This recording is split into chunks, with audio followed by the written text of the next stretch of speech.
Hasan Nasbi resmi mengundurkan diri sebagai PCO atau Kepala Kantor Komunikasi Kepresidenan RI pada 21 April lalu. Hingga kini, sosok pengganti dari Hasan Nasbi masih menjadi teka-teki. Namun suara kader Partai Gerindra mengungkap bahwa pengganti PCO nanti harusnya adalah figur yang dekat dengan sosok Presiden Prabowo Subianto. Siapakah itu? Kita akan membahasnya bersama dengan mantan juru bicara Kepresidenan tahun 2004-2009 era Presiden Susilo Bambang Yudhoyono, yakni Andi Malarangeng, dan juga Ari Junaidi, pengamat komunikasi politik.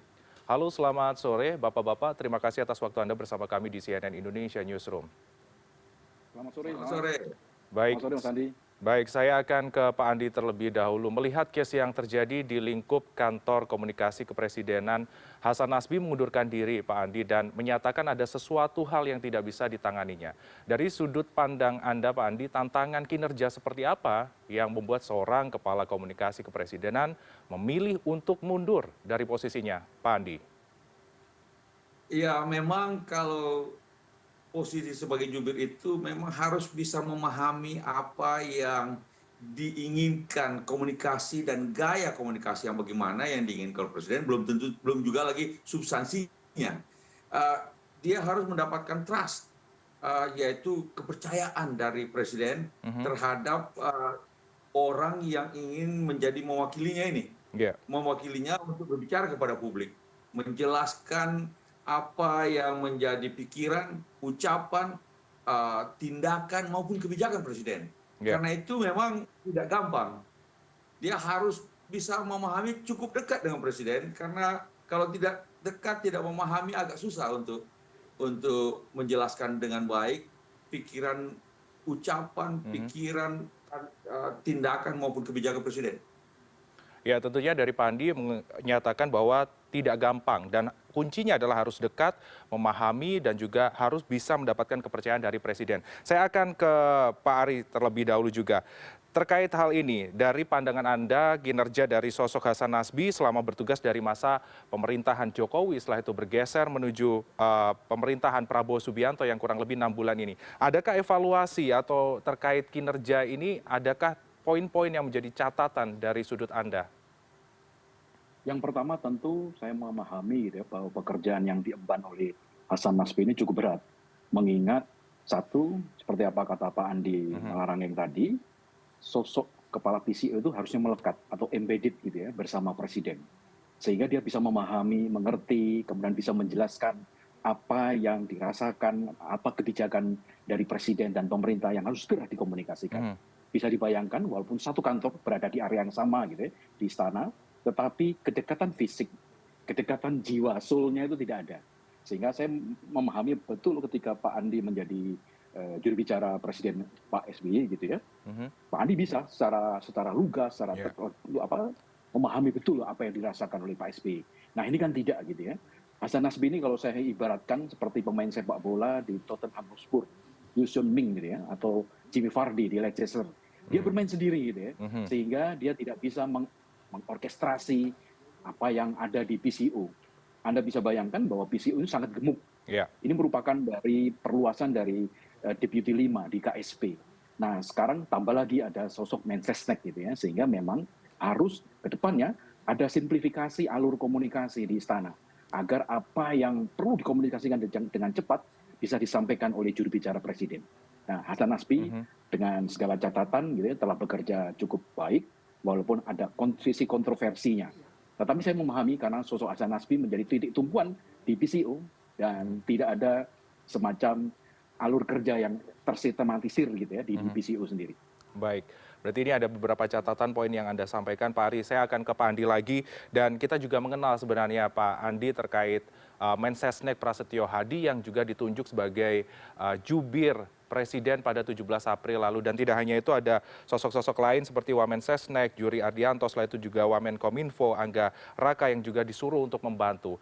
Dan dari hal-hal ini, walaupun tidak ada pelantikan, padahal kita juga berbicara tentang lingkup tugas dari Mensesnek. Harusnya fokus dalam kinerja kabinet, bukannya di depan layar harusnya kan.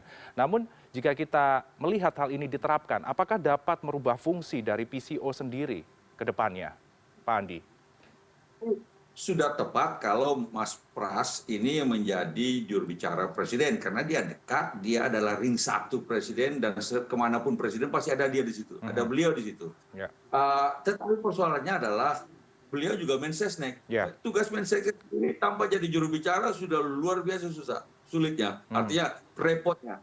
Sebaliknya tugas juru bicara sendiri tanpa jadi Mensesnek juga akan luar biasa repotnya. Nah itu kalau itu dua-dua itu dijadikan satu kepada satu orang, rasanya agak kesulitan nantinya dalam konteks bagaimana menjalankan dua peran itu. Karena itu saya rasa tetap saja harus diisi kepala PCO ini. Mungkin Mensesnek menjadi semacam mentor atau menjadi semacam supervisor dari PCO itu sendiri. Tetapi orang yang menggantikannya pun harus cukup dekat dengan presiden, harus melekat. Kalau misalnya jadi wamen di sini, wamen di sana, tidak pernah ikut, artinya tidak melekat dengan presiden, nanti akan susah. Misalnya tidak ikut rapat kabinet, tidak ikut pertemuan presiden dengan berbagai macam tokoh atau kelompok, bagaimana mau menjelaskan kepada publik? Dia harus mendapatkan informasi dari tangan pertama, yaitu presiden sendiri, bukan dari tangan yang kedua, apalagi yang ketiga. Nah ini yang repotnya di situ kalau misalnya yang melakukannya jauh dari presiden. Ya, tentunya bisa kita lihat bahwa wewenang ini menjadi salah satu hal yang konkret dan juga harus dilaksanakan secara profesional dan harus diisi dengan sosok yang benar-benar dekat dengan presiden sendiri. Nah, Pak Ari, apabila kita melihat dengan kondisi yang ada, tadi Pak Andi menyatakan bahwa Mensesnek bisa saja menjadi sosok mentor ataupun juga SPV bagi PCO yang nanti terpilih. Apakah hal ini menjadi hal yang bisa dibuat seperti itu dari sudut pandang Anda, Pak Ari? Pertama kalau saya lihat dari struktur di PCO sendiri ya, cukup tambun gitu ya, cukup besar jumlah orangnya. Nah, harusnya seorang juru bicara itu betul apa yang dikatakan Bu Andi tadi adalah melekat pada sosok presiden. Nah, sosok dari Mensesnek ini sudah tepat gitu ya, tetapi saya juga memahami ada tugas berat juga sebagai Menteri Sekretaris Negara. Belum lagi ada dua lagi juru bicara lagi, yaitu Wamen Sesnek dan Wamen Komdigi. Tetapi setidaknya siapapun yang akan menjadi kepala PCO harusnya lebih memahami apa yang diinginkan oleh Presiden Prabowo. Nah, saya mengamati dalam beberapa terakhir ini apa yang disampaikan oleh Mensesnek ini menimbulkan dampaknya adalah begitu tenangnya arus informasi dari istana gitu ya. Berbeda dengan di eranya Hasan Nasbi yang begitu meledak-ledak gitu ya. Masak saja kepala babi gitu ya. Tetapi yang jelas saya berharap siapapun yang menjadi kepala PCO adalah yang bisa memahami apa yang dipikirkan, apa yang dirasakan, dan apa kebijakan dari Presiden Prabowo yang harus segera dikomunikasikan kepada masyarakat. Ingat gitu ya, dalam era semua kepresidenan ini yang paling berat gitu ya. Begitu besar tantangannya. Begitu banyak janji kampanye yang dulu ya, yang dinantikan oleh masyarakat. Makan siang bergizi gratis. Setiap hari kita dengar adanya orang keracunan, anak-anak keracunan. Bagaimana kita lihat setiap hari ada pengangguran di depan mata. Nah ini menurut saya harusnya seorang juru bicara bisa menyampaikan apa yang dirasakan oleh Presiden Prabowo. Baik, kalau Pak Ari bilangnya terkait kebijakan-kebijakan ataupun juga informasi yang disampaikan oleh Mensesnek ini cenderung adem dan juga terinformasikan dengan baik. Kalau dari sisi Pak Andi sendiri, kita melihat bahwa sosok-sosok yang saat ini menjadi jubir dari Presiden Prabowo, yakni Mensesnek Prasetyo Hadi, setelah itu Wamen Sesnek Juri Ardianto, ada Wamen Komdigi yaitu Angga Raka yang juga diperintahkan untuk menjadi juru bicara dari Presiden Prabowo. Dari Pak Andi, apakah ini tidak terlalu gemuk, terlalu banyak juru bicara yang istilahnya nanti malah menjadikan miskomunikasi? Sudut pandang Anda, Pak Andi? Saya rasa mungkin untuk transisi itu adalah Mensesnek inilah sebenarnya yang jadi juru bicara yang utama dari Presiden Prabowo. Tapi tentu saja sekali lagi beliau sendiri sudah punya tugas-tugas yang sangat luar biasa repotnya. Kalau merangkap terus sebagai juru bicara akan sulit. Mungkin apakah Wamen Sesnek ataupun Wamen Komdigi yang kemudian menjadi juru bicara bisa saja. Yang penting dia dapat kepercayaan oleh Presiden, bisa melekat kepada Presiden dan juga kemudian bisa memahami apa gaya kepemimpinan, gaya komunikasi Presiden Prabowo dan juga diksi-diksi yang digunakan. Sehingga tidak mudah kemudian keliru ataupun justru tidak mampu memahami atau menjelaskan secara berbeda dengan apa yang diinginkan oleh Presiden. Nah, saya rasa kantor kepresidenan ini bagaimanapun nanti perlu disupervisi oleh Mas Pras. Mas Pras orang yang paling tepat sekarang ini memang.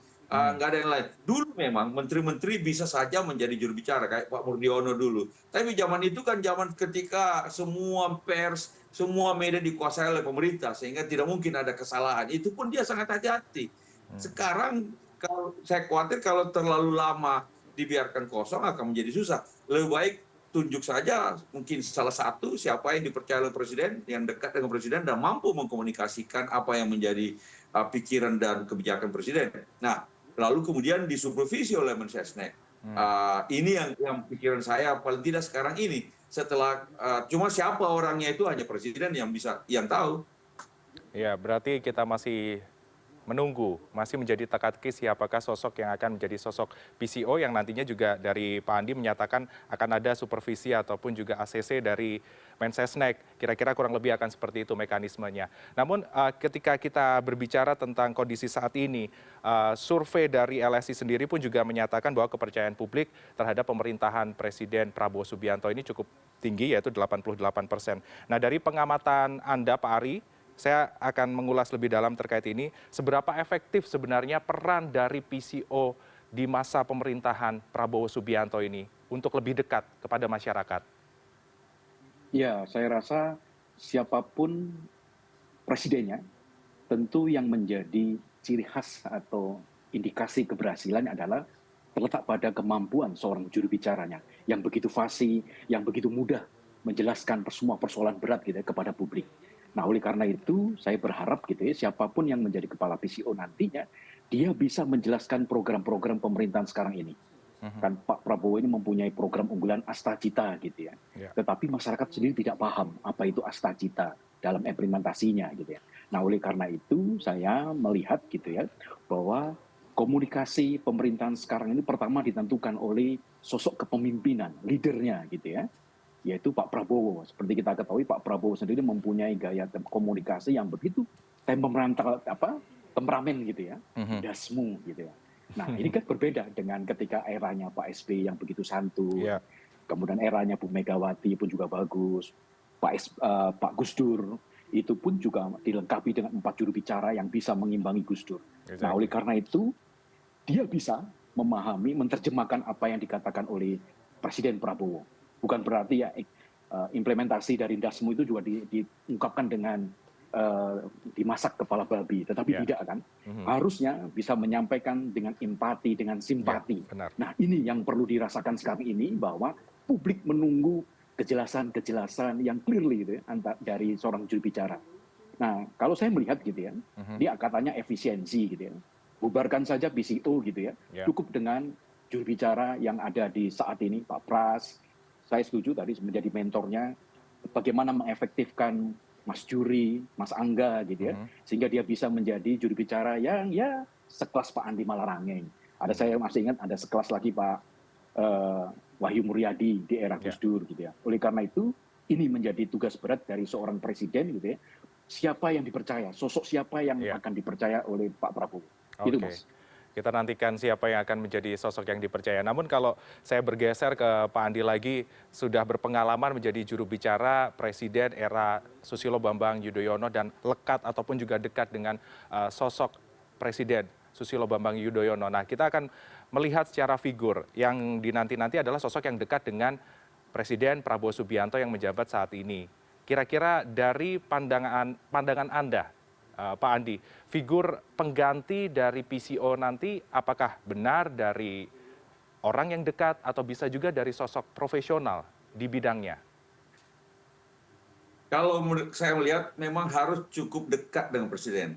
Kalau bisa ring satunya, kalau tidak ring duanya. Orang yang sudah sekian lama memahami dan dekat dengan Presiden Prabowo. Kalau tidak nanti akan kesulitan. Bisa saja orang profesional, tapi dia akan butuh waktu untuk mengenal apa yang menjadi pikiran, pandangan, tindakan, kebijakan dari Presiden. Dan lalu kemudian tentu saja kemampuan komunikasi yang baik perlu. Tetapi begini, yang namanya juru bicara itu dia harus bisa mengorkestrasi Yes. seluruh resources dari pemerintah untuk mengkomunikasikan kepada publik. Mhm. Supaya publik mengerti apa yang menjadi kebijakan-kebijakan yang bagus dari Presiden Prabowo ini kan perlu dikomunikasikan dengan baik. Sehingga dimengerti oleh rakyat. Kalau syukur-syukur bisa didukung oleh rakyat. Exactly. Sehingga ya barulah kemudian sempurna komunikasi itu. Kalau Baik. komunikasi kemudian hanya mendapatkan menjadi apa Blunder. namanya menjadi kontroversi, Ya. blunder, dan kemudian berbeda dengan apa yang diinginkan oleh presiden, Ya, justru ya, baik. di situ menjadi masalah. Baik, Pak Kalau Andi. itu terjadi. Nah, itu yang saya pikirkan. Siapanya tentu saja ini presiden yang harus merasa nyaman Merasakan ya. sendiri. Baik, harus ada harmonisasi ya. Inilah sosok yang bisa merangkai kata-kata dari Presiden Prabowo untuk menjadi harmonisasi informasi kepada masyarakat. Ini salah satu informasi yang menarik. Terima kasih untuk Pak Andi Malarangeng, mantan juru bicara kepresidenan era Presiden Susilo Bambang Yudhoyono, dan juga Pak Ari Junaidi, pengamat komunikasi politik, atas waktu Anda dan informasi dari Anda. Selamat kembali beraktivitas, Bapak-Bapak. Sukses selalu, salam sehat.